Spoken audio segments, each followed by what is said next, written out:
Okay, I just tried to fire up a live stream and it got a little messed up about the microphone. But anyway, I just want to show you guys my new trading card. It's the same card here. This is the front and back.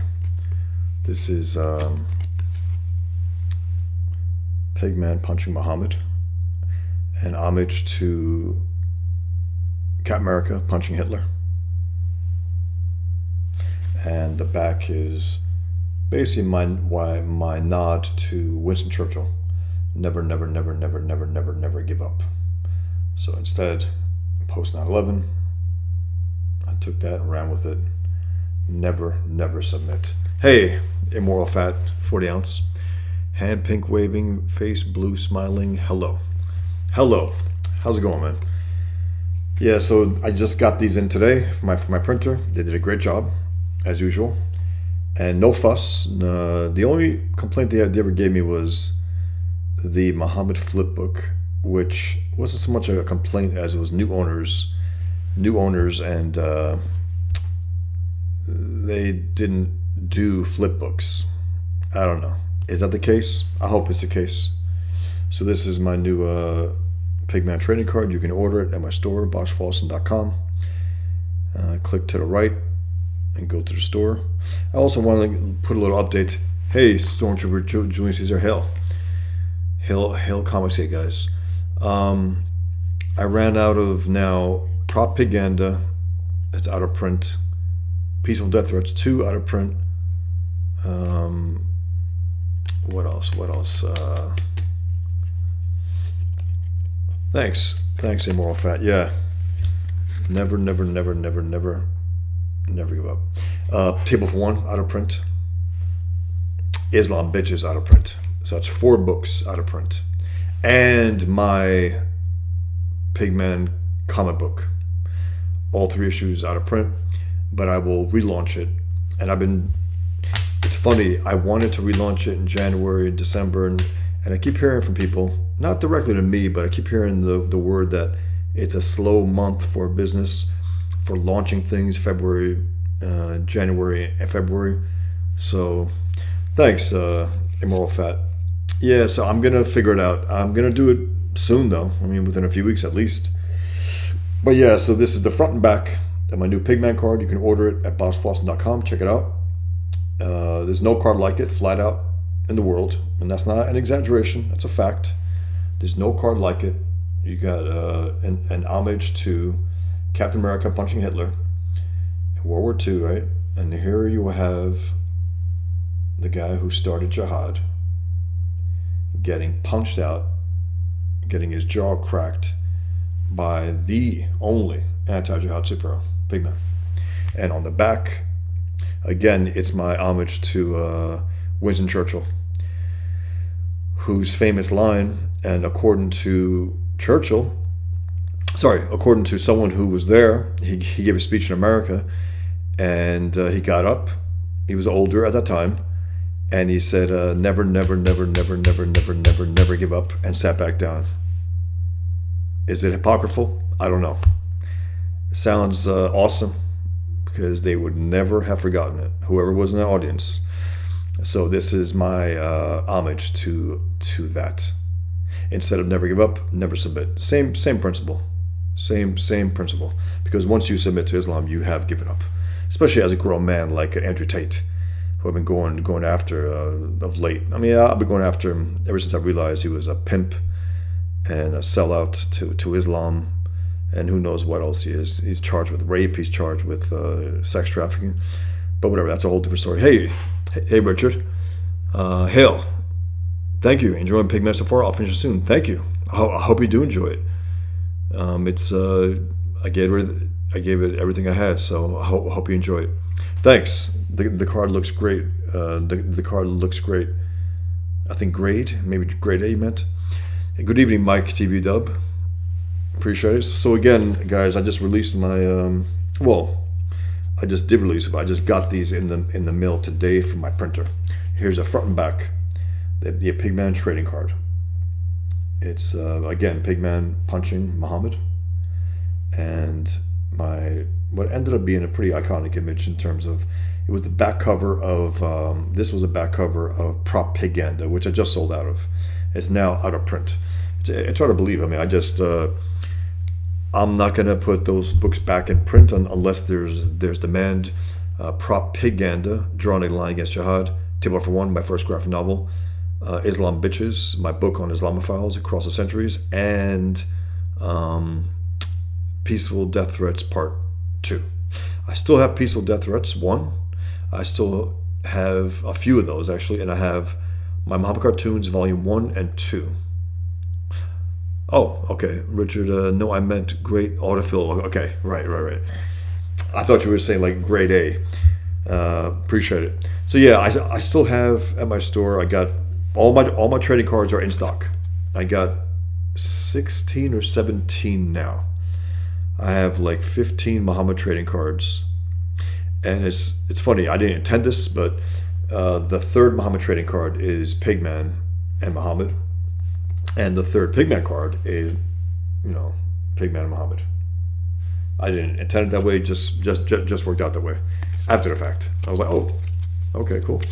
Maybe on some subconscious level, I was thinking about that. But yeah, these, on the Muhammad cards, I should have put it on here, but I didn't. But, I reserved that for Muhammad cards. It said the rarest trading cards in history. And it sounds like hyperbole. Tell me, guys, where else you're going to find Muhammad trading cards? My store, it's a one of a kind store. I gotta say, I'm not just tooting my own horn. It's a fact. You got the only anti-jihad superhero who's ruthless with these guys, who kills them. He doesn't knock them out. He kills them. And my Muhammad cartoons. So yeah, check it out at my store, guys. If you have any questions, Richard, if you have any questions so far about Pigman, just let me know. Anything that maybe you found questionable or something that you wanted me to elaborate on, let me know. I would appreciate it. Anyone here as well. So yeah, I got the 4 books out of print now. I will make new prints when there's demand, when there's interest. Absolutely, at a certain point. I mean, if there's enough interest, of course. But, once they sell out, they sell out. It's like, all right, I'm not going to make a whole new print unless there's clear demand and unless I'm going to make some money off it. I mean, because I don't want to just print them and get a box or two and keep it here. I don't want to do it anymore. So yeah, guys, if you have any comments, let me know, or I'll just make this a short night. I got to get back to work. I've been doing designing 3 pages a day and then doing some Pigman covers for the relaunch, and it's coming out pretty well. I'm pretty pleased with it. I'm going to show you guys as soon as I get those done. I'm in the pencil stage right now. I did 3 versions so far of the new Pigman cover, and it should be good. I'm very excited. I feel like I have a little backup now from you guys from Comicsgate, which is gratifying as hell. Are your digital copies in high quality? Yeah. And I will say Immoral Fat 40 ounce, they're in higher quality than Comixology. Because I just, it's funny, someone sent out there that my books were on Comixology and Kindle, and I just removed them. I forgot that they were on there, to be honest. I just removed them from there. And looking at them, the quality is pretty low. I sent them high quality, scans, and they clearly pretty grainy. When you pull it up, it's pretty grainy. So the ones that I have are of a higher quality.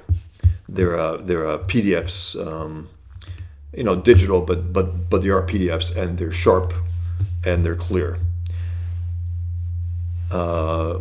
Amoral Fat 40 ounces. I bought digital before from artists, and the print was better looking. Yeah, for sure. But no one has complained with the ones that I have sent them. My digital versions, which I believe I still have them available. You know what? Let me check, because I've been moving stuff. I've been basically letting people know that this is out of print. So let's see if I still have it. If I do, you guys should get them, because these are the only times you can get the original, the Infidel featuring Pigman. I still have them. Okay, so I have Pigman digital and Table of One digital. personally, I'm a reader of comics. I don't know how many years now I've been getting. If it's for pamphlets, I get the digital. I don't care to go to a store and get the printed. I really don't. Not for the pamphlets. For print books, I get the art books. I get the big fat ones. I get the omnibuses. I get that. That's what I get. For comics in general, if it's not Comicsgate, I will get the digital ones. I will definitely get the digital ones. And on top of that, you guys can get, as of now, get it while you can. I may change my mind. I may remove it, and I will remove the Infidel featuring Pigman comics when I launch the Pigman. I don't want anything out there.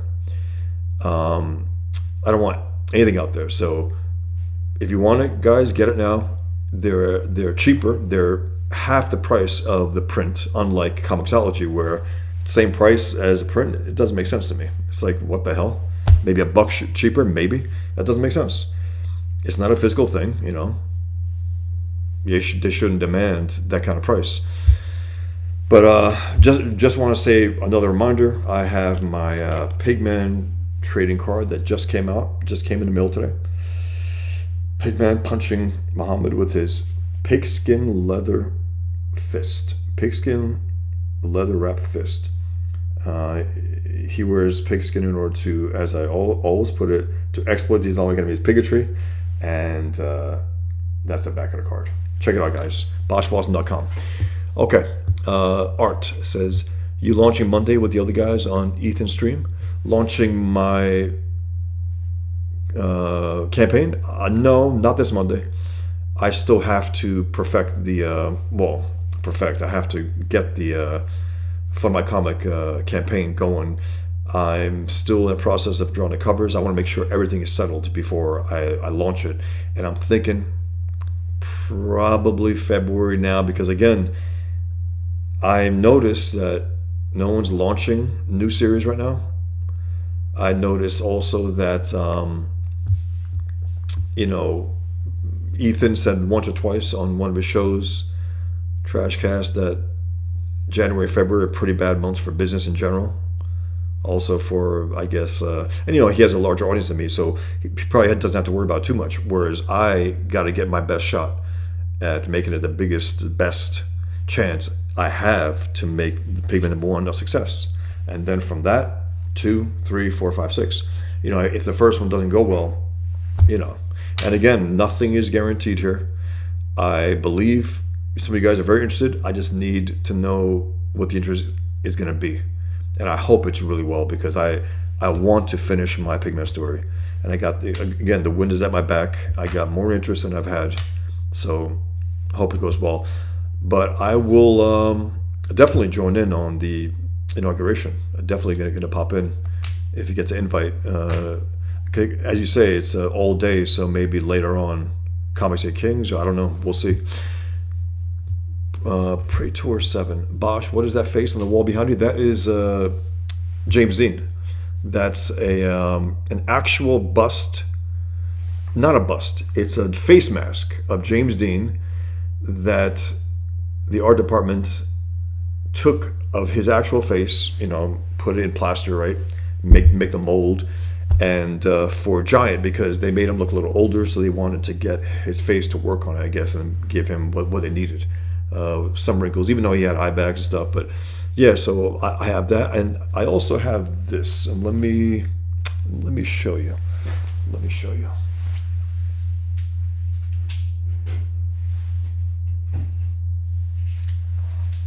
I also have this version. This version. And again, this is James Dean's face. He had the kind of face that an artist would design.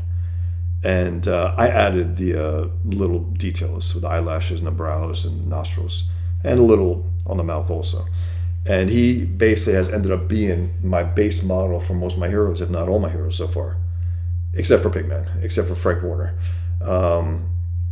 just he had a great hell of a face, and it's not just it's the bone structure, it's the way he expressed it in his roles. He had a one of a kind face, and it's funny. This thing, James Dean heard about. He heard about Marlon Brando. Marlon Brando had a bust made of him by an artist named Kenneth Kendall, early 50s. And James Dean went to him and he told him that he saw the bust of Brando. And he said, "Can you make a bust of me?" And he stuttered a little. He was not as confident. And he finally spit it out. And the guy was like, "Of you? Like, who are you?" Like, I made Brando. Brando was a big star at that point. And James Dean dies not long after. And the guy had seen East of Eden by that point, and he was blown away. So he designed James Dean's sculpt, or at least he started designing it the night that James Dean died. And it's funny, if you look at the Brando piece that Kenneth Kendall created, Brando hated it. He said, "I look like I'm sucking every cock in Hollywood." And if you look at it, it's like, I don't know what he's doing. It's not that good, but the James Dean one's great. Very stylized, very, very cool. So yeah, Praetor 7, that's James Dean's, it's a gold, how do you call it, like a bronze type thing, I guess bronze. And it's just cool. And the coolest thing about it, it's not an artist's design of his face, it's actually his face. A mold of his face, which is awesome. And they have versions where they have his eyes open, they're taking a little license there. They're assuming how it would have looked exactly, and that's a little more, up in the air. But he has he had the kind of face that a lot of artists try to recreate it in their art and in their sculpts and even action figures they have. Nobody quite gets it. It's like one slight mistake, you just knock it right off. So something about his face and the way it was built and the way it just came together, incredible face. So yeah, I use his face as a base for William Howland in Tale of Horn. It's not obvious, but once you know it, I don't think you can unsee it. And then the brothers, the twin brothers, more so than me. People say, "Oh, you're just drawing yourself." No, I'm really not. When I was young, I was told he looked like James Dean. I said, "Who's that?" I didn't know. When I saw his face, I said, "No, no. It's really not." I could pass for James Dean's ugly brother. I can definitely do it. Not uglier brother, ugly brother. I could definitely do that. But anyway, I just want to mention that. Praetor. Thanks for asking. John Boy Simpkins, sup.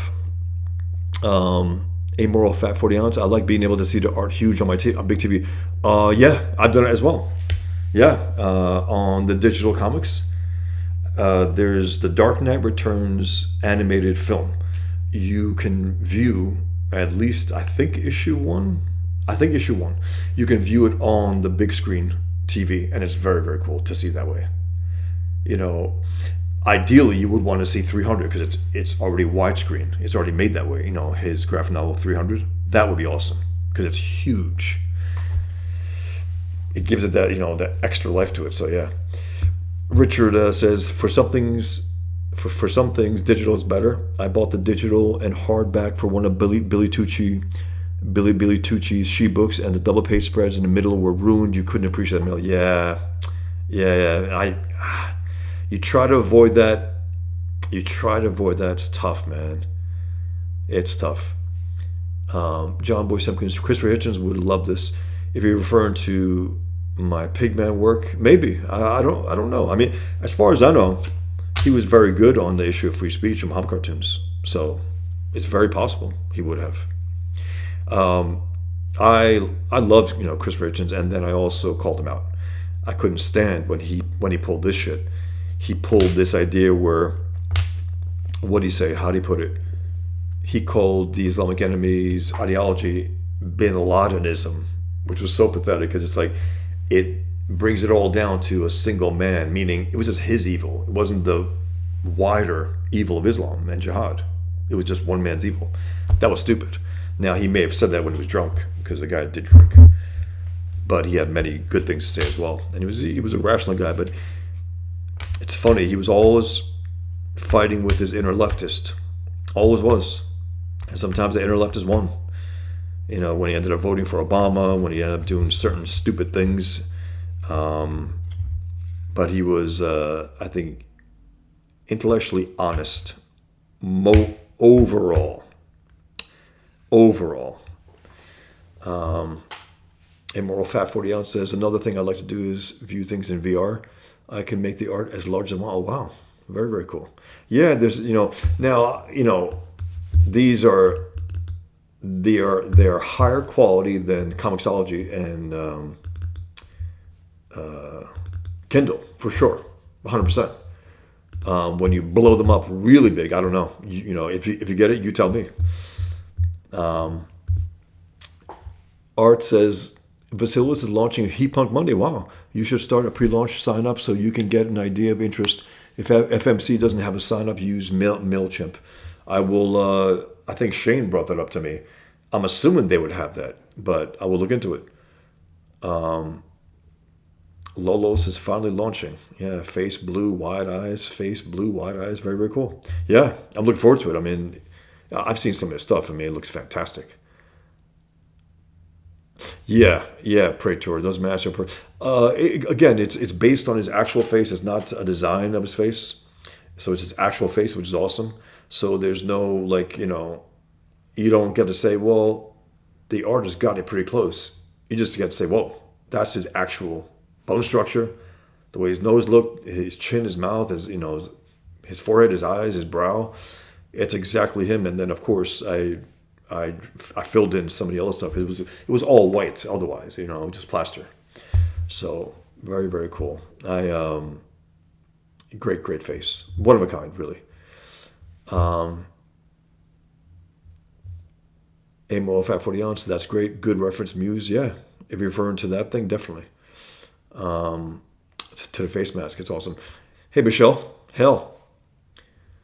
John Boy Simpkins, he spoke often about the dangers of Islam as a whole. Yes, he did, John Boy. And then he got drunk and got stupid and started talking about Bin Ladenism, which I couldn't stand. It was stupid stuff. Really, really stupid. Okay. April Fat 40 Ounce, how is the Ayn Rand project coming along, or is this something you are at liberty to discuss? It's not officially announced. I did mention it, but it's going very well, by the way.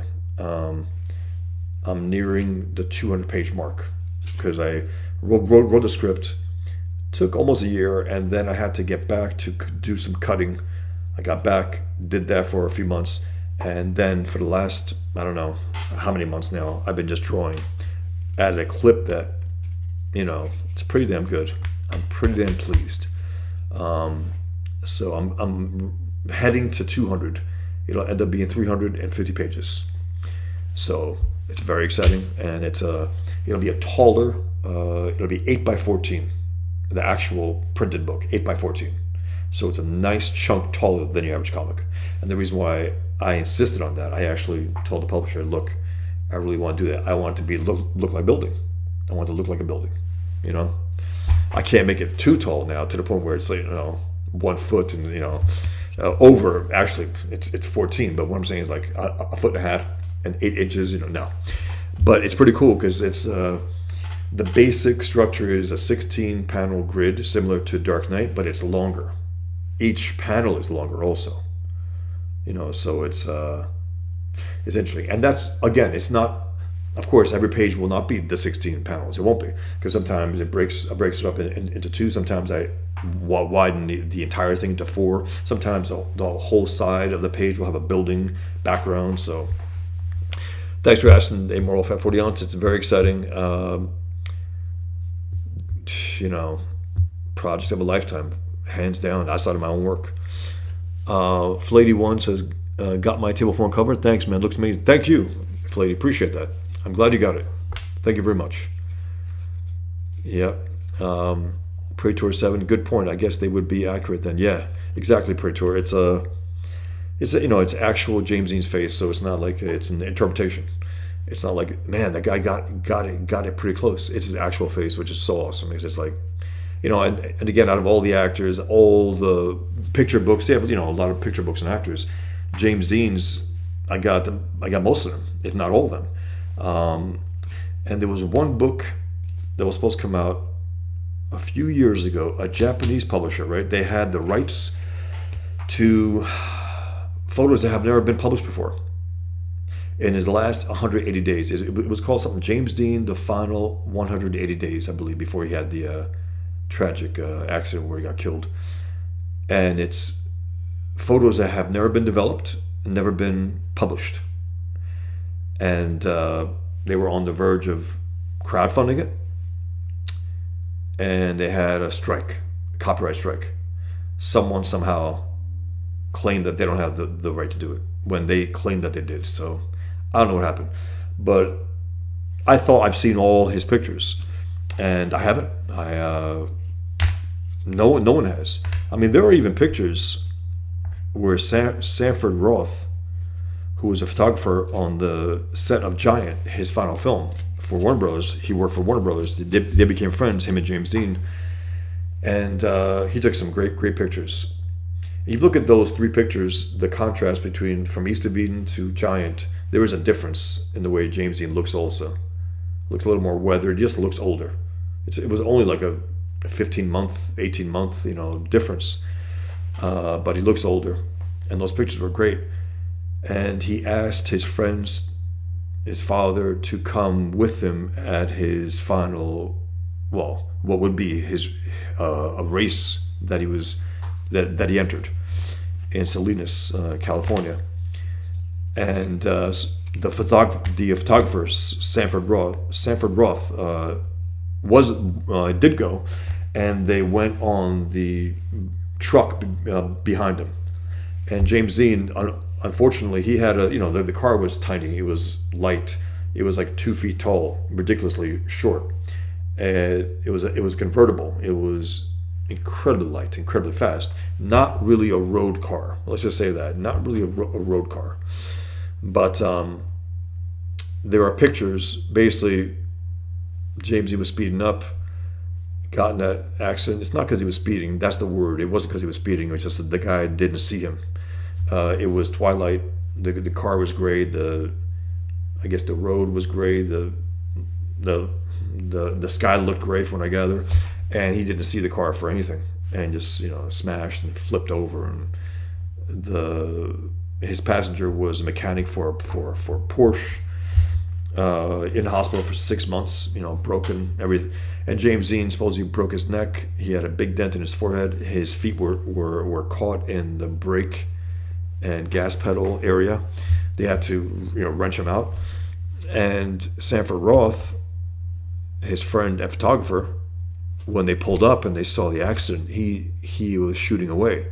He's a photographer. That's his life, right? What did he do?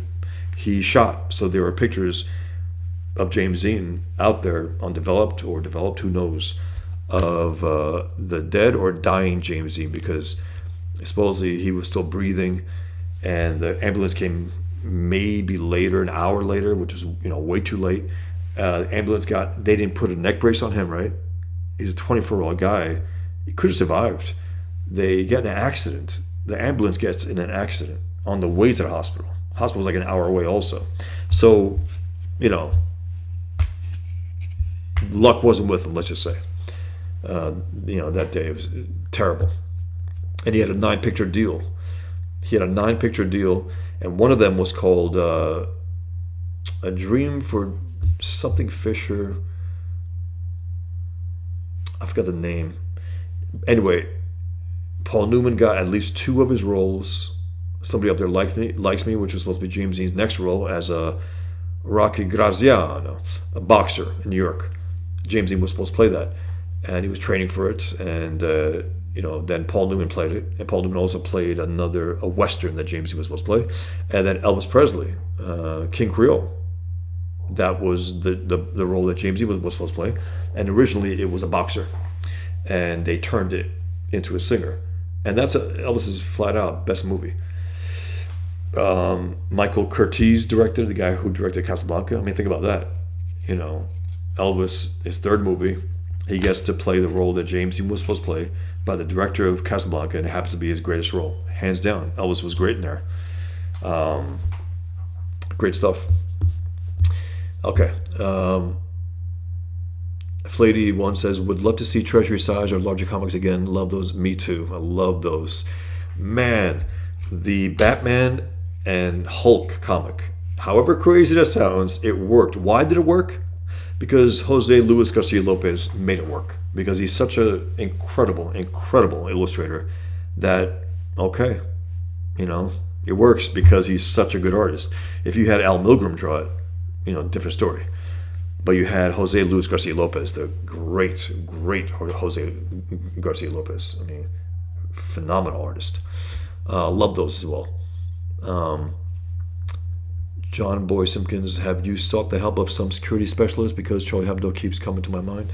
Yeah, I mean, right after the attacks, I was in touch with some guys for security, for events I was doing. I had to pay them.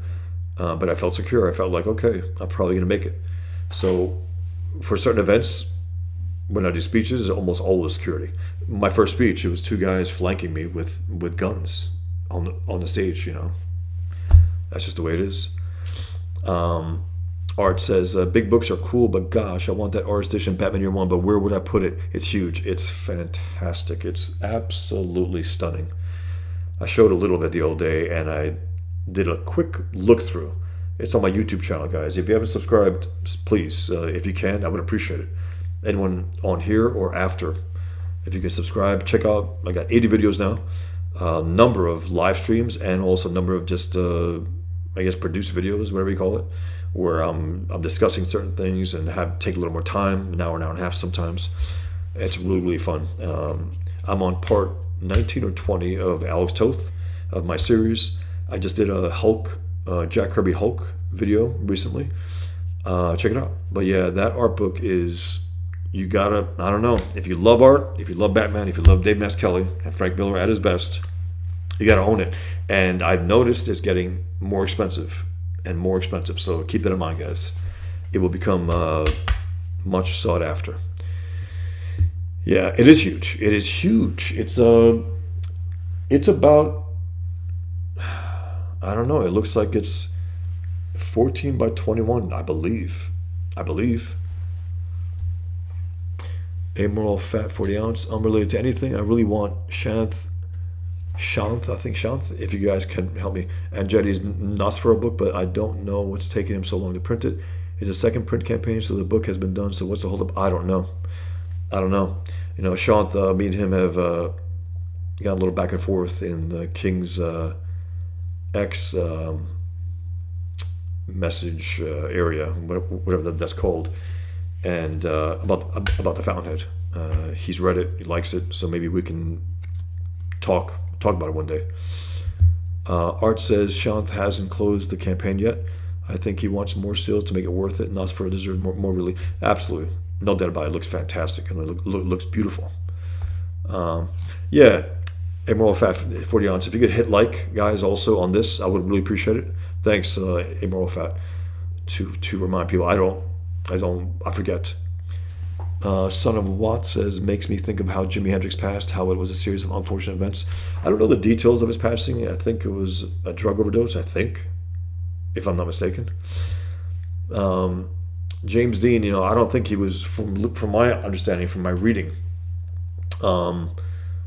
he wasn't as suicidal as some people would like to say.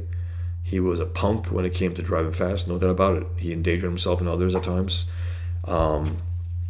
But I think that was his fatal error in a sense where he was driving a car that doesn't belong on the road, doesn't belong on the highway.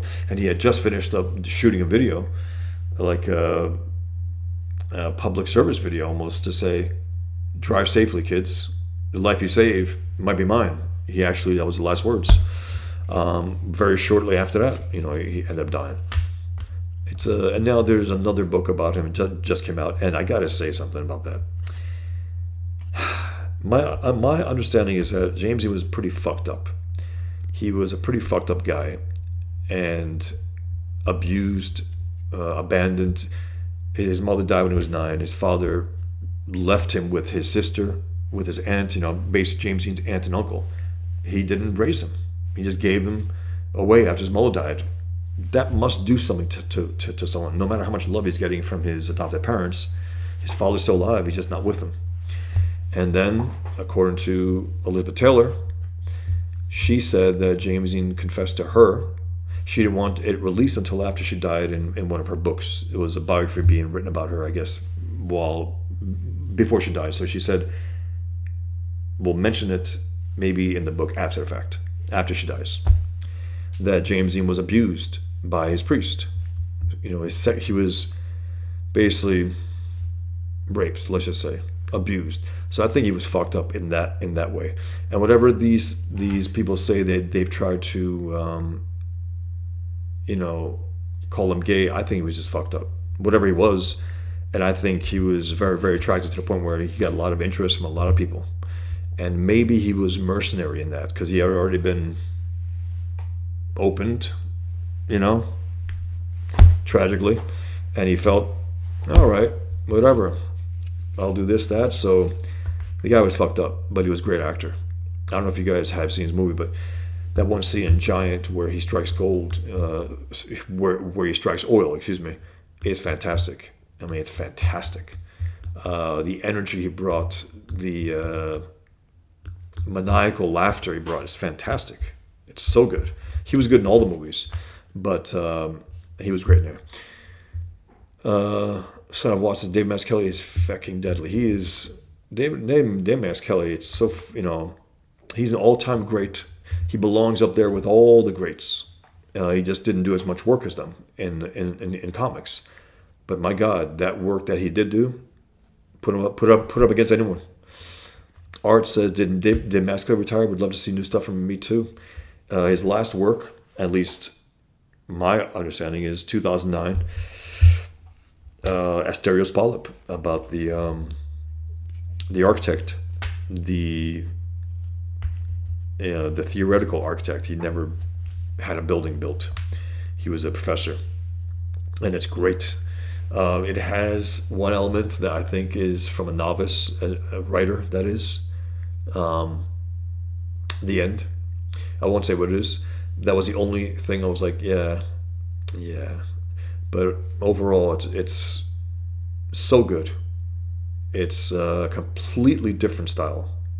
And I doubt he'll do another graphic novel like that as well. I think almost everything he does now is, you look at Daredevil Born Again and Batman Year One, we're talking about a completely different style, different finished look, completely. And then you got Asterios Polyp. It's like, wow, the ink work, the line work, the simplicity, the beauty of it, the individual font for each character, whether how small they are, whether they come and go within a day, you know what I mean? Within a little, one page, let's say, it's completely unique, individualistic, font for each character. I love that because that's such an appreciation of individualism. Hey, Lux, such an appreciation for Asterios Polyp. Yeah, that was his last book, 2009. I remember the day I got it. It was I was visiting, I was at a conference in Boston. And it must have been Tuesday when the books came out. I think in a bookstore. I bought it in a bookstore. And it was incredible because, you're holding this big, fat, 300-plus page graphic novel by Dave Mazzelli, who hasn't done work in years at that point. Wrote, penciled, inked, lettered, colored it. It's a phenomenal piece of work. You guys got to get it. So he hasn't done anything in 16 years, man.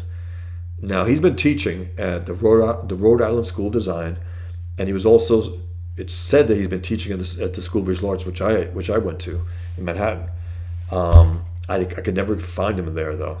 I was told that he was there, so over the years I was trying to find courses. I never found it. But that's something else, man. To get that, and to have him as a teacher. Wow. I mean, the guy is an all-time great. He's a master. And I think his years of teaching has made him better. Because you can't help but when you teach, and if you're good at it, you also become a student of the genre, of the medium. You cannot help it because you're exposed to it every day. And you're trying to make it clear to the younger minds what you're articulating, and it becomes clearer to you.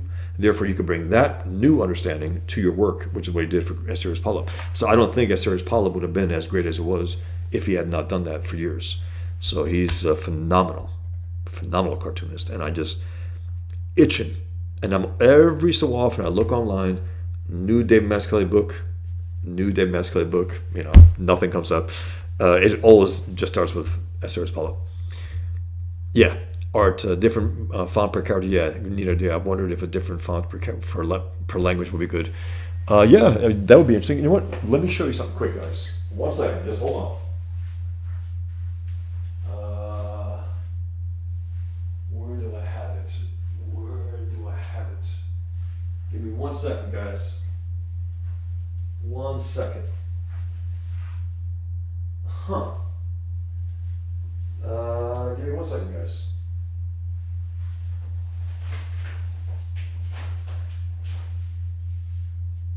What the hell? It's nowhere to be found. I don't get it. Okay. Here we go. 1 second, guys. Okay. This is Asterios Polyp. And it's funny, he went all in, right? He went all in, and he had this Pantheon books. And he wanted this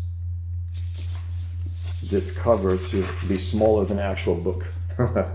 And he got a little pushback from that, and he insisted. It's just a quirky thing, and it's fine. Check out the title also. Look at that.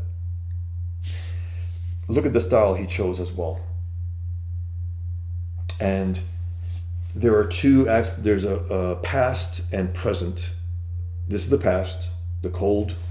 This is the present version. And again, guys, I mean, look at this. Unlike anything he did prior, I know he was leaning towards certain ways of going. The City of Glass adaptation, if you guys have seen that, I mean, beautiful, beautiful work. Let me just show you quick, guys.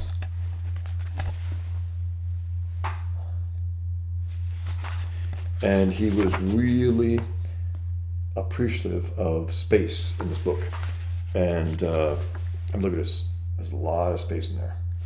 Now, my current book, it's pretty congested, but I'm trying to be cognizant in the end that I will have some more space, because there's a lot of space here, guys, if you notice.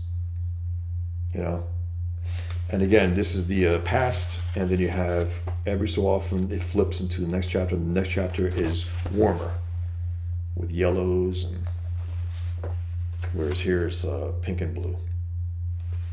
And then there's one point where the past and present come together. I mean, look at this. And there's this constant establishing shot of his apartment, and it's throughout the entire book. And I love it. It's just that touchstone. It's like, and you see the differences. It looks a little different over time, a lot messier at one point, and so on. It's just, check out the font, as I mentioned, all the characters, different fonts, and even different balloons. Asterios has rectangle. His wife has round, but not just round. It's like with the pointer, it becomes part of it. It's not like a separate piece that's added to the circle. And then I believe he used pen. Look at this also, in terms of space, right? He's adding all these panels as his memories are flooding in. These memories are flooding in, right? And they really start to take over. Look at that. More and more. And then here. And then there's one chapter where I believe he must have inked it with a pen, most of it, and here it looks like it's all brushwork. it evokes his rubber blanket work, some of it, at least. I mean, look at this. The guy is a master. David Mazzucchelli, master. You know, he, I don't know. I mean, in terms of cartoonists, illustrators, I would go, you know, Toth, maybe Mazzucchelli, because he's as good an artist and he's a great writer too. So I think Toth, Mazzucchelli, and then of course, yeah, I got Ditko, Kirby, Miller, Frank Miller. Frank Miller overall, I think, is the best storyteller in comic books. You know, not just the writing of it, but the way he designed the pages, the way he designed the way the panels, basically the way he told the story in a visual way, in the roughs at least. You look at those final issues of Daredevil that he did in his first run. He put the layouts down, and Klaus Janson penciled, ink, colored them, and that was the best work that Klaus Janson did because he had this base of a good storyteller. Outside of that, he's hit or miss, Janson, and his drawing not that good. Awkward anatomy at times, and then sometimes really, really good. So he's hit or miss. He can be really good sometimes and not so much. Whereas Miller, when he busted his ass, he was great.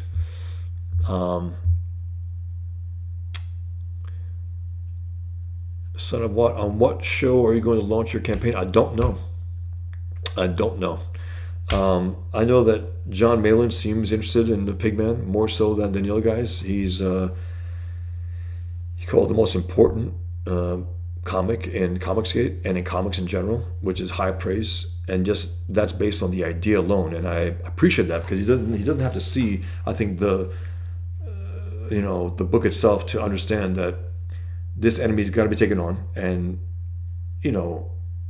again, I'm still shocked that no one has taken it on outside of me to the extent that I have. Frank Miller did his half-assed effort in Holy Terror where he went after Al-Qaeda. That's it. Not after Islam and the ideology and all that. Al-Qaeda.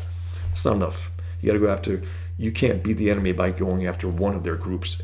Again, there were 140 at least Islamic terrorist groups. What the hell does it mean to go after one of them? Pigman goes after everything he possibly can, and on top of that, he goes after the propaganda groups as well, and the funders, the sponsors of terrorism, not just those who commit the acts, those who pay scum to commit the acts. So we'll see. I'm gonna send some feelers out there and see what happens because I don't know. I'm trying to figure out the best way I can give myself a real chance to succeed here, because I want this to be a success, issue 1, and then go and run to issue 2 and 3 and 4 and so on. Yes, and I had to get Serious Polyp. He goes, we lost Bosch. Flady1 says, mainstream comics are getting so bad, I think CG should start their own art school. It's true.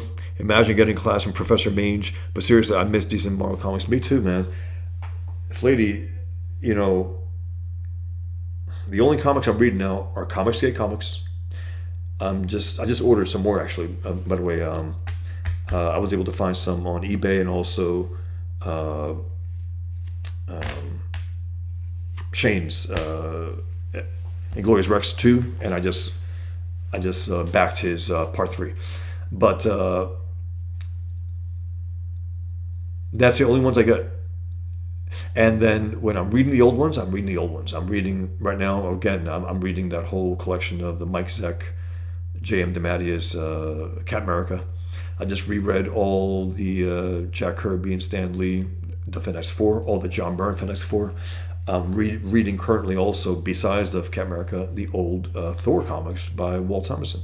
And it's so funny, I have the omnibus of that. And in one issue, I didn't realize it, but I'm like, oh shit, this is his final issue that he drew. And then Sal Buscemi came in, who's a serviceable artist, better than most, but still he's not Walt Simonson, and it's a real letdown.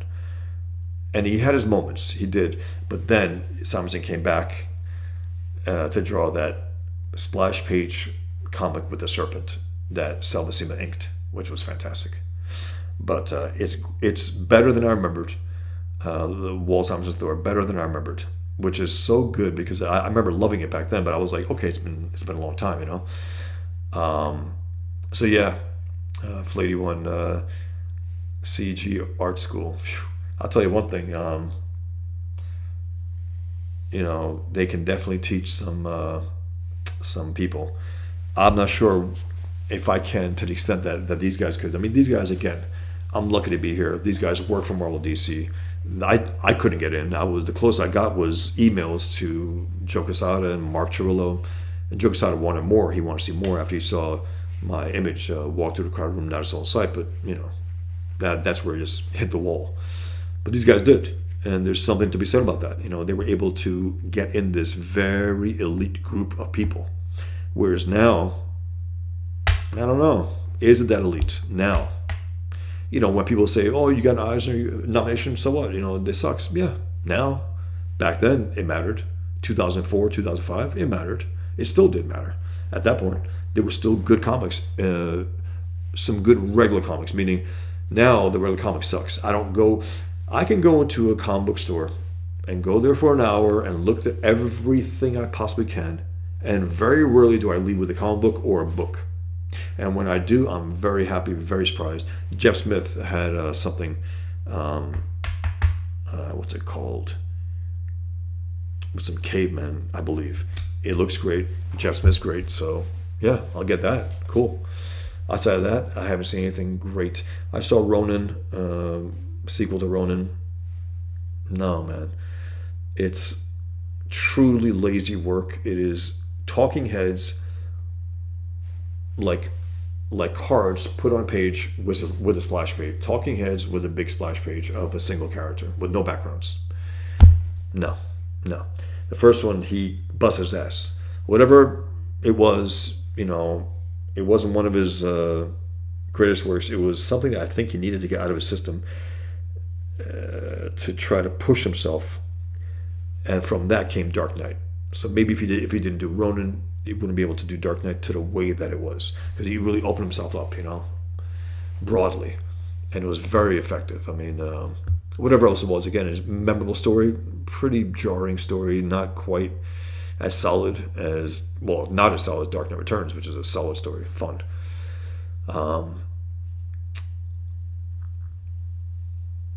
Flay said, looks like an English textbook. Are you talking about the Mez Kelly book? Let me know, Flady. Son of Watt said it is such a brilliant book. It is. It's a work of art. It's fantastic. Too kind. Almost reluctant to read it, but I'll read it. I can honor you guys' time here. He says, but then Bosch is also brilliant. We are live streaming with a living legend, not blowing smoke up your arse, just being real. Amen. It's embarrassing, but thank you so much. Very, very, very kind. And I know you're not just being kind, so thank you. Appreciate it. I've heard that from people, and it's like, again, I haven't reached the heights of these guys that I admire, or the guys on CG. I really haven't. But in some ways I have. Getting to win that contest, 350 entries. I'm the one globally. I'm the one who wins. Almost got killed there. It's a story in that alone. And then there's also elements that in my life that I'm going to be putting into Killian's life in future issues of PIGMAN. Elements of Comicsgate will be in there because of cancellations. I'm going to talk to the CG guys and say if I can use maybe reference points, if I can maybe have amalgamations of them. We'll see. But I definitely want to go further now. I'm going to have elements of my life and Killian's life. It's funny. I put Killian on TV, and then I ended up on TV not long after, and so on. I do things, he does things, and I end up doing them, and so it'll be interesting. But again, guys, just want to mention before I go, I just got this in the mail today from my printer. My Pigman trading cards, number 3, Pigman punching Muhammad with his pigskin leather wrapped fist, and the back of the card. Get it at boschfalls.com. Check it out, guys. You'll find no cards like this anywhere except my store. I got, I think, 16, 17 cards now. So check it out. Praetor 7 says, yeah, Frank Miller's a great storyteller. He is. He's arguably the greatest in terms of writing and drawing and, the double threat, the writer-artist, arguably. When he gives a damn. When he has something to say. You could tell when he's bored. You could tell when he's doing it for money. These covers that he's doing, my God. You look at, Electra Lives Again, and you look at these new covers. Come on, man. It's not the point that it's different years later. No, that's shit, and that's great. That's the difference.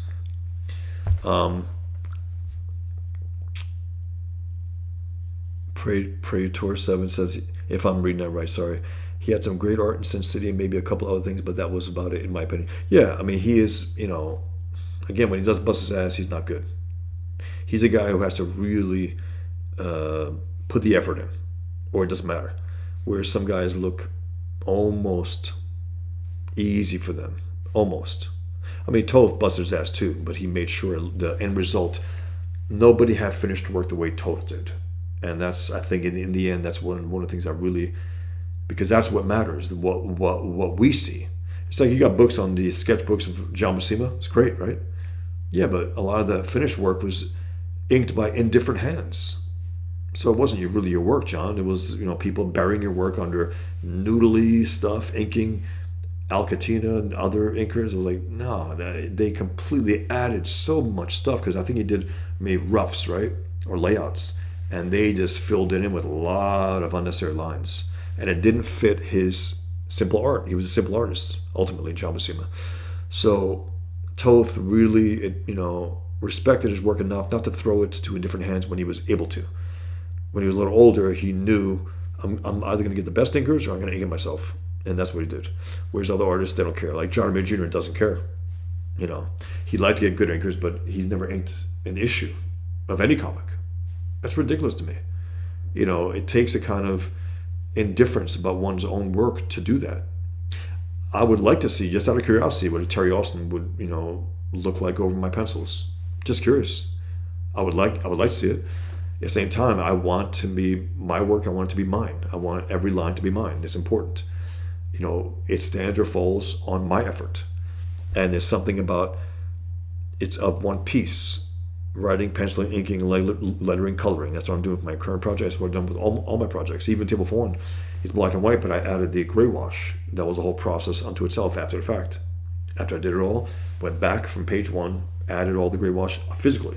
I have the original art. If you get my original art for Table for One, it's 14 by 17 pages, and then you have the 9 by 10, 9 by 10, 9 by 11 or 12 Bristol board, right? Where I copied the pages onto them, and then I added the original wash onto that. I had like 6 different wash dilutions, right? One cup had 1 drop of ink, next one 2, 3, 4, 5, 6, and so on. And it became a process, and I loved it. And Tim Sale did that. I wasn't crazy about Tim Sale's art. To be blunt, I didn't like his faces at all. I thought they were terrible. His Batman, Superman, like his Thanksgiving balloon version of Superman was very strange, but his wash I loved. I love his wash. I loved Alex Toth's wash in the creepy, eerie comics, and also Steve Ditko's wash was fantastic. I think that's where I got the real love for wash. A Serious Man writes, there's enough of the good old comics to last a lifetime. Still nice to have something new to look forward to thanks to CG. 100%. 100%. It's exciting. And sometimes we may take it even for granted within that we're lucky to be here. We're lucky to have people who are interested in reading comics. And again, guys, if you're interested, if you're readers, if you're not collectors, just readers, I still have PIGMAN and issue 1, 2, and 3 and Table for One, my first book, in digital form. And if there's demand, I'll put some of my other books, like Islam Bitches, digital form. You ask me, guys. If you're overseas in particular. Flatey One says, yep, that's what I do while waiting for new CG books. I go back hunting the old stuff I missed or lost. Yep, 100%. I'm just rereading old stuff now. That's it, and stuff that maybe fell through the cracks over the years. I got all these beautiful collections, these All-Star Superman, Absolute Dark Knight, Absolute Watchmen, Absolute Batman Year One, Absolute Killing Joke, Monsters by Barry Windsor Smith, Jack Kirby biography, George Orwell graphic novel, Daredevil omnibuses, all Frank Miller's Daredevil from the first run to Born Again to Man Without Fear. Now that is one book. That's one book I want to see the artist edition for. I don't know why it's not out. I know John May Jr. says it's his finest work. It's like 30 years old now. It's like, damn, John. I mean, that's a long time to call you finest work. I mean, could you have done something else since then? I get on these guys because, you know, people get on me too, maybe.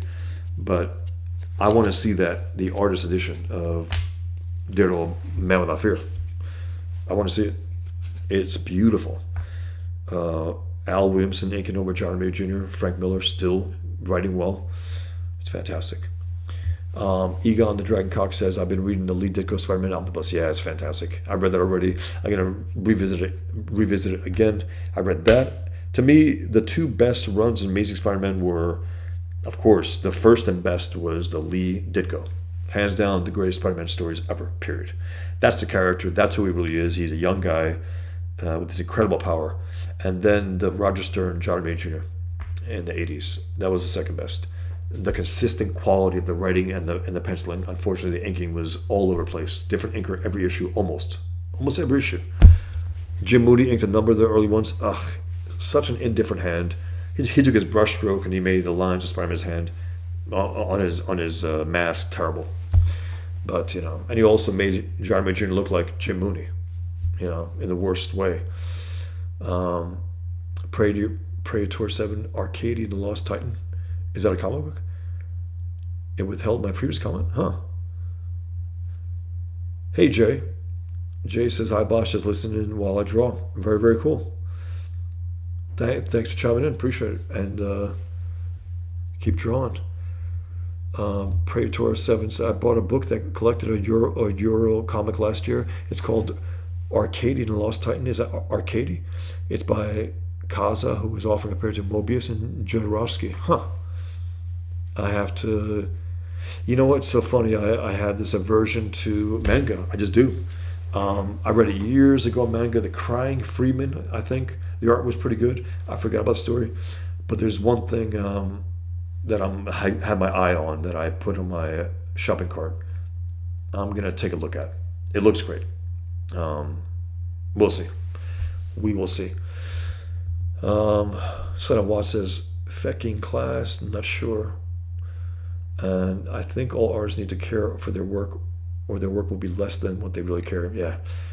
It's unfortunate sometimes that indifference to one's own art, I never understood. I never understood giving it to indifferent hands because of deadlines. You know, that's why you have to admire guys like Walt Simonson. For the bulk of his Thor run, he inked all his art. For the bulk of it. Terry Austin came in a few issues, which was fantastic. Bob Wyacek came in, he did a good job, but nobody inked Walt Simonson the way Simonson inked Simonson. And for the bulk of that series, and John Byrne, I think, inked the bulk of the issues of Fantastic Four. And, you know, it's fantastic. And then later on, Jerry Ordway, Joe Sinnott, I think, inked 2 issues at that point, because he inked early issues in Byrne before Byrne was writing the Fantastic Four. Willie D says, just got here. Do you have a project coming soon? I do. This year, I got a number of books coming out this year. And I will be make note of them as soon as I can. I mean, the actual dates. It'll be a big year for me. A big year. My biggest in a long time. With actual, you know, sequential art books. The last few I've done were somewhat comic booky. You know, Islam Bitches with the Muhammad as a pimp, a 1970s pimp. I call him an imp, imp, because he's small, with his pimp canes pointing at all the Islam bitches and calling them out. And he presents it because he knows that I'm doing that. He says, yeah, the evil force is making me say these words, and, you know, and with word balloons. So it looks like comic book style, but it's not the sequential art. But I'm working on that for the last year, maybe less. So yeah, I got a few books, at least 2, if not 3. One, a big one, and then the other one, 50 to 60 pages, and so on. Son of Watts says, speaking of CG, I'd love to see RT Bear or Gary Martin or Rob Hunter ink over your art. Man, I mean, Gary Martin, lifesaver in a lot of ways. I mean, I didn't know what I was doing with inking. I really didn't. And I got his books, and I started to learn. I started to learn the beauty of a brush, and also those books that he had were so wonderful because you look at them. You have a page of incredible art by Steve Rude, right, of Nexus, and then you have Gary Martin ink that first page, and then you have Terry Austin come in and ink the same page in his style and what he would do with it, and then the other inkers and Al Gordon, and it's like holy shit! It was really an eye opener because like wow, and they're using pens, and this guy's using a brush, and this guy's using a mixture of both, and so on, and you start to get the idea like wow, this is it's awesome. I mean, it's just absolutely awesome. And RT Bear, you know, his inks on Jim Lee were great, and there was something more alive about it than Scott Williams. He brought Jim Lee a little more life, a little more energy. You know, with the Rogue issues with Magneto, it was something about it. I don't know what it was. I can't pinpoint it. If I were to think about it and break it down, yes, but there's just more energy, more life to it, and also to Dan Jurgens Superman. I mean, RT Bear made him look great. He looked like a more of a modern artist than he normally does. He gave a lot more energy to those pencils, that's for sure. And those comics looked great. The Superman comics that Dan Jurgens was writing and drawing, and RT Bear was inking. It was awesome. Praetor 7. Wow, YouTube really doesn't like it when I mention Kickstarter in a comment? What happened? Were you knocked out? Huh. I would definitely recommend, Praetor says, I would definitely recommend checking out Arcady if you like stuff like Metabarons. Metabarons, I think I've seen that. Is that with Travis Charest or no? If it is, the guy's an incredible illustrator. Whether he's a comic book artist, that's still, the jury's out. Whether he's a comic book artist, the jury's still out. But my God, he's an illustrator, that's for sure. A great one at that. Telling stories in visual form is very difficult. It is, unless you love it, and then it's fun. And that's the thing. It's like it's very difficult if you don't give a shit, and very difficult if you always thinking about video game covers and book covers and movie stuff, and Rodolfo DiMaggio, fantastic comic book artist turned movie designer and stuff, and it's like, I want to see him do comics. It's a lot harder, yes, but my God, he was great. He did Green Arrow with Chuck Dixon. So good. Check out those issues if you haven't. It's so good. I got all those issues. It's fantastic stuff. Praetor 7, I'll shut up about Arcady now. No, that's fine, man. Please, anyone recommends anything that is worthwhile, I will listen. I will at least check out. That subject was old. My bad. Not at all. No. Not at all, man. Bring it up anytime you want. No, don't hesitate. Son of Watt says, yeah, art brought kinetic energy for sure. He really did. He made, because Jim Lee is pretty stiff, and Scott Williams is also. And I remember I had a little hope for Jim Lee, years ago when he was talking about doing Batman and how he wanted to have it be brushed. That Scott Williams was going to use a brush, give it a little different look, and I was really looking forward to it. And no, it didn't do it. It was just completely pen, very mechanical, very busy, 100 lines on faces. It's like after a while, you're like, yeah, you become that's just noodling. That's not drawing. You're just more lines on the page, more lines at the conventions. It's a joke with me, but and it's not fine detail. It's not necessary detail. Like, Ethan makes his detail, and it's actually authentic detail that's on the page.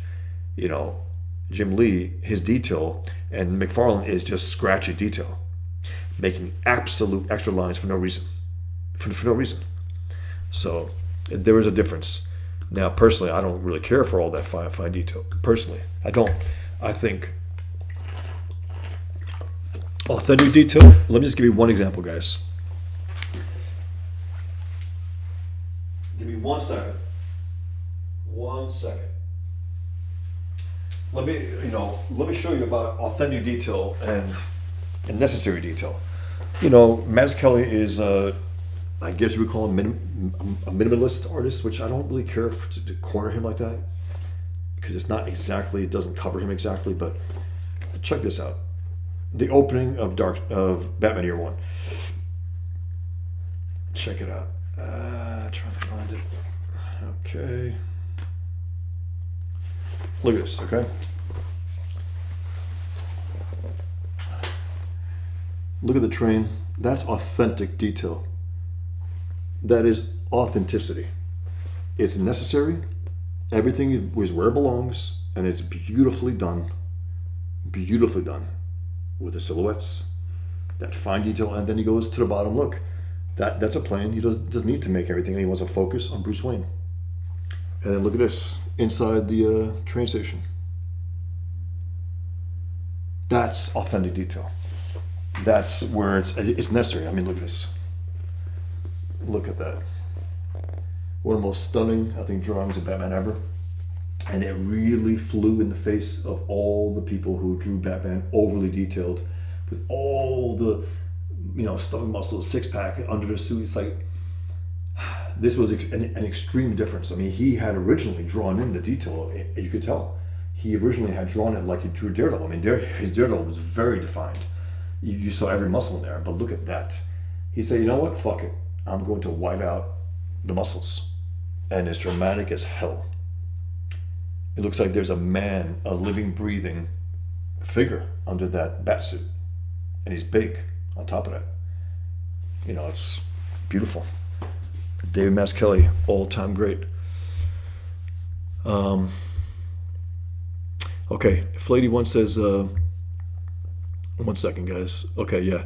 Praetor 7 says, one thing I think manga can do better is motion sometimes. Yeah, look, I've seen some of the stuff. It's fantastic. I just need to lock into a great story. If anyone knows about a great story, happens to be manga, please. I want to hear it, because I got to say, I read Crying Freeman. I don't remember it. I tried some other stuff. I'm getting Dino King very shortly. I just got a notification from an Australian, I guess, post. I'm assuming that's manga. From what I gather, it is. But according to Ethan, it's good. And I did work for. I drew a cover for Liam years ago. If he ever wants to talk about it, maybe we'll do a little stream or something. I don't know. I'll show it. I'd love to. I was very pleased with the cover. He was as well, but the story fell through. I think the artist he had wasn't quite doing it. I'm not sure if he asked me to do it, but who knows? Maybe I would have. I don't know. But that's something. So yeah, if you guys know of a great story from manga, I want to hear it, because I want to give it a shot before I completely dismiss it. Because again, I've gotten a few over the years. Don't remember too much about it. I don't know if story is their thing. And I know that sounds a little too broad, but I don't know, man. Unless it's a great story, I don't give a damn how it looks. And some of it looks great, I will admit. Motion, yeah. I mean, I have seen that. It looks very dramatic on a visual level. Especially some of them, the little more representational ones are really good. Again, you know what? I'm going to tell you which one I have my eye on. It's in my cart, so let me just tell you guys. And you tell me if you read it or if you know about it. Vagabond by Takeniko Inuo. I don't know. Vagabond. It looks great. So we'll see. Thanks, Peter, guys. Again, I do appreciate it. I just want to come in, mention my PIGMAN new trading card. And again, guys, there's no card like it out there. Flat out, there isn't. I got more where they came from as well. This is my 16th or 17th card. I don't know exactly. PIGMAN punching Muhammad with his pigskin leather fist. And my ode to Churchill. Never, never, never give up. Never, never, never submit. So, boschwalls.com. Check it out. Flady1 says, I like the energy RT Bear creates. Take me to the positive vibes of 80s Saturday morning cartoons. I know that might not sound like a great helmet, but for me, it just brings back my youth. Yeah, it's great. I love. I mean, those. The Hulk cartoon I think was good too, if I remember correctly. Spider-Man cartoon was good. Hulk cartoon was good. The X-Men, if I remember, was good. Um, Art says, I know what you mean, Flatey. Black and white has great Saturday morning cartoon vibes. Grogu, Hill. He says that is gorgeous amounts of detail. I think about Mezcal. Yeah, it was authentic detail, authentic, beautiful detail. A moral fat 40 ounce says Donald Trump's X account has been hacked and is promoting a meme coin. Huh. Okay. Or that's just him promoting a meme coin. Elifia says, "Wow, I need this about Batman." Batman Year One. It is, guys. You love art. You love great stories. You got to get it. And I got to say, guys, it's more expensive as the days go by. I got this right when it came out, so check this out. Look at it. I mean, look at the brushwork. And Mazzucchelli, Toth, guys who I admire most, they stand naked. They're not afraid to stand naked. They don't have to cover themselves up. They're not afraid. They're like, you know what? I'll be as dramatic as I can. I'll try to tell a story the best I can, but I also don't need a lot of window dressing. I don't need it. Okay. Flatey one says to Haida, he goes, thanks. Yeah, it's a great positive vibe he creates about RT Bear. Yeah, the energy, the beautiful line, so good. It was really good, and I wish he had stayed the anchor for Jim Lee for the X-Men run. Because again, Scott Williams, I think he basically he's not. He might be an artist, but I don't think he is. I think he basically tried to be Jim Lee's inker, whereas RT Bear's an artist. He brought that to it. He brought that sensibility to it, and it was just exciting. A lot of energy, a lot of life. He just brought more life to it. And again, Lee could be a little stiff, and he just looked a little more organic, a little more real when RT Bear inked him. Jeremy Burt says, "Hail Grogu." Son of Watt says, "Are you aware of Farrell Delrump?" I am. He's another artist besides yourself. I really do. Yes, I got his stuff years ago at SPX, the Small Press Expo in Maryland. He may have even popped up at the MoCA in New York, where I went there for a number of years, back and forth. I loved going to those small press conventions. There were some really good artists there. Frank Miller pops up one year out of nowhere. I guess he was slumming, you know what I mean? And I think he at least thought he was bringing the sensibility of the small press guys like us to Dark Knight 2, but it sucked. It's like that doesn't fit Batman. It fits the quirky, weird, slice of life stuff. You bring that to Batman, you're gonna, it's terrible. So I think he was doing more drinking than thinking at that time.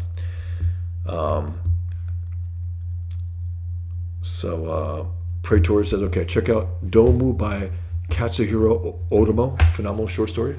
I will definitely check it out. Let me just pop it in there and see what comes up. 1 second, guys. I am more than open to checking out manga. I know it has to look, for the amount of success it has, for the fact that it's outselling mainstream comics in America and whatnot, is something to it. Clearly there's something to it. So I just have to. There's something here called Domu, the Dreams of Children. Wow, these are expensive. A few $100. What the hell? I don't see any single copies. I see. I don't know. That's a little too much for something to gamble on, but I will definitely check it out. That's the thing. I will be on the lookout for manga that will really be a great read. I want a great read. And look, I love these artists, and but it happens to be that when you read Batman Year One, when you look at the art, the story lives up to the art lives up to the writing, and so on. It is of equal high value Frank Miller kicked his ass on that, in writing that book. And Matt Mazzucchelli did the same thing. They both brought their A game. They really kicked ass. It's a wonderful story. It's so well told. And it's like, that's the origin story that I guess has just, supplanted whatever came before. It really did.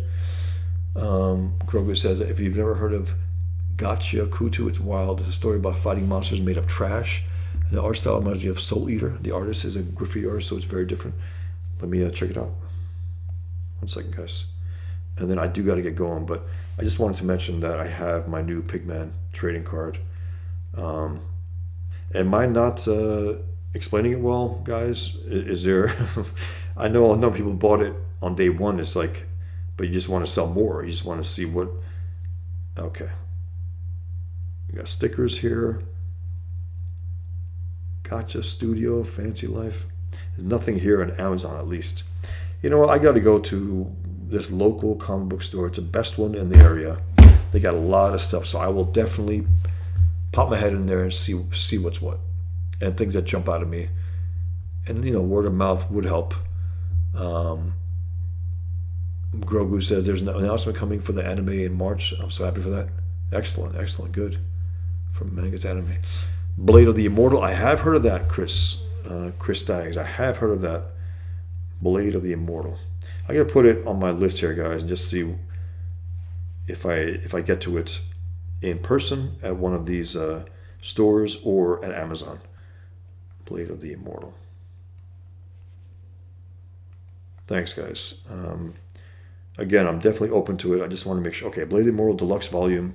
Okay, good. I will definitely check it out. Put it in my cart and see what's what. Very, very cool. Thank you. Art says Vagabond is on my list. I've heard great things. Excellent. Good to hear, because it looks, just on sheer visual, I'm like, wow, this looks very dramatic. Grogu says Vagabond is good. Excellent to hear, guys. Because that's the one I got my eye on. That could be the one that I just start on. Is a lot of volumes. And again, I got to get used to it. Left to right. Final page to front, right? That's another thing. Emerald Fat 40 Ounce says, Dunneking has a shocking moment 1/3 of the way through the read. You'll laugh one page and tear up next. It's excellent. Excellent to hear. I'm rooting for Liam. I know he gets a lot of shit. I like Liam. I've had nothing but good experience with him, years ago, doing that cover for him. Very, very cool. Paid. No hassle, no nothing. He was very happy with it. I was very happy with it. Great guy. And I'm really glad to hear that he's doing well with this, because it's... I'm very much looking forward to reading it. So excellent. Glad to hear that, Immortal Fat.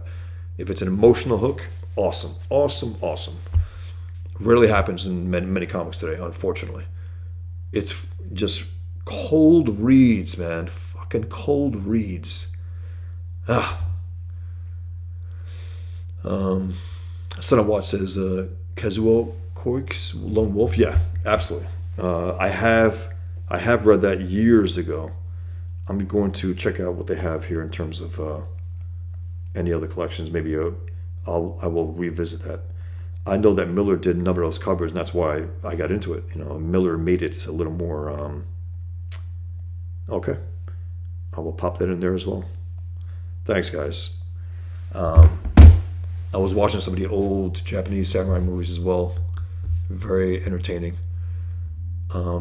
Egon the Dragoncock says, I think he meant to say, I can't recommend the Mazzucchelli Artist Edition enough. I can't either. That and the Daredevil Born Again that he did as well.